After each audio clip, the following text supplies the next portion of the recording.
പത്തനംതിട്ടയിലേക്ക് പോയാൽ അവിടെ തോട് മലിനമായി കിടക്കുന്നത് മൂലം കിണറ്റിലെ വെള്ളം പോലും കുടിക്കാൻ പറ്റാത്ത അവസ്ഥയിലാണ് പത്തനംതിട്ട കോഴഞ്ചേരി പിച്ചനാട്ടെ കുടുംബങ്ങൾ. ഒരു കാലത്ത് കുളിക്കാനും തുണികൾ അലക്കാനും ഉപയോഗിച്ചിരുന്ന തോട്ടിൽ ഇപ്പോൾ ആരും ഇറങ്ങുന്നില്ലെന്നാണ് പറയുന്നത്. ആരോഗ്യ പ്രശ്നങ്ങളും തങ്ങളെ അലട്ടുന്നതായി പ്രദേശവാസികൾ പരാതി പറയുന്നു. കോഴഞ്ചേരി ഗ്രാമപഞ്ചായത്തിലൂടെ ഒഴുകുന്ന പൊങ്ങനാം തോട് വൃത്തിയാക്കണമെന്ന് പ്രദേശവാസികൾ നിരന്തരമായി ആവശ്യപ്പെട്ടിട്ടും ഒരു ഫലവുമില്ല. പ്രവീൺ പുരുഷോത്തമൻ അവരോട് സംസാരിക്കുകയാണ്. കാണാം.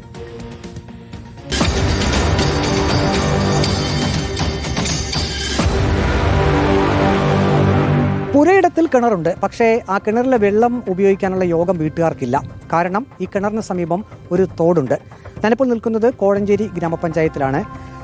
ഈ കോഴഞ്ചേരി ഗ്രാമപഞ്ചായത്തിലൂടെ കടന്നു പോകുന്ന തോടാണ് മലിനമായി കിടക്കുന്നത്. അതുകൊണ്ട് ഏറ്റവും അധികം ബുദ്ധിമുട്ടുന്നത് പ്രദേശവാസികളാണ്. ഈ തോടിന് സമീപമുള്ള ഒരു വീട് കാണാൻ സാധിക്കും. ആ വീടിനോട് ചേർന്ന് ഒരു കിണറുണ്ട്, പക്ഷേ ആ കിണർ ഇതാ ഇങ്ങനെ അടച്ച് വെച്ചിരിക്കുകയാണ്. ഈ കിണറ്റിലെ വെള്ളം നിങ്ങൾ ഉപയോഗിക്കുന്നില്ല? കുടിക്കാൻ എടുക്കത്തില്ല, അല്ലാത്തതിനല്ല. കുടിക്കാൻ ഉപയോഗിക്കത്തില്ല എന്ന് വെച്ചാൽ തോട് സൈഡ് കിടക്കുന്നതുകൊണ്ട് കുടിക്കാൻ എടുത്താൽ ഉപയോഗിക്കത്തില്ല, കുടിക്കാൻ ഉപയോഗിക്കത്തില്ല. വേനൽക്കാലത്തും വെള്ളമുള്ള കിണറാണ്.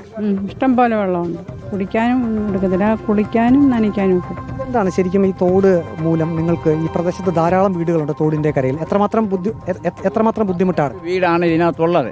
ഈ 18 വീടുകാരും ഈ തോടിനെ ആശ്രയിച്ചാണ്. നല്ല വെള്ളം ഇല്ല, വേസ്റ്റ് കളയാൻ സ്ഥലമില്ല. ഇത് ചേരുന്ന പമ്പയാറ്റില്ല.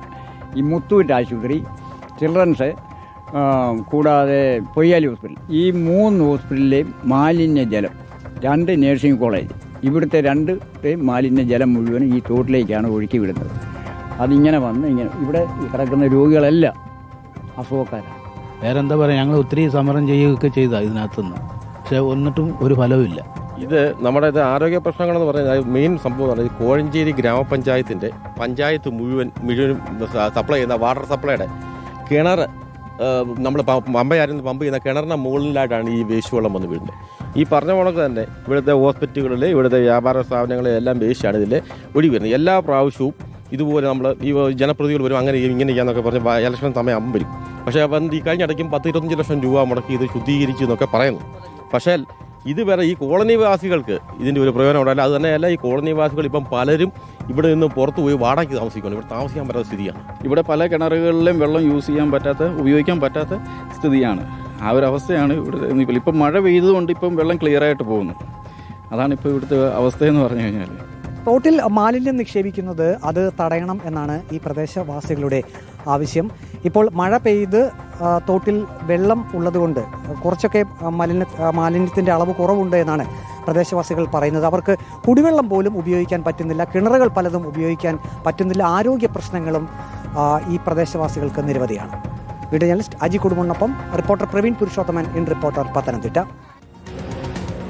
ആശുപത്രികളിൽ നിന്ന് തള്ളുന്ന മാലിന്യം, ആ തോട് ഒരു തരത്തിലും ഉപയോഗിക്കാൻ പറ്റാതെ ദുരിതത്തിലായ മനുഷ്യരുടെ പ്രതിസന്ധിയാണ്, പരാതികളാണ് നമ്മളിപ്പോൾ കേട്ടത്. പ്രവീൺ പുരുഷോത്തമനാണ് അവരോട് സംസാരിച്ചത്.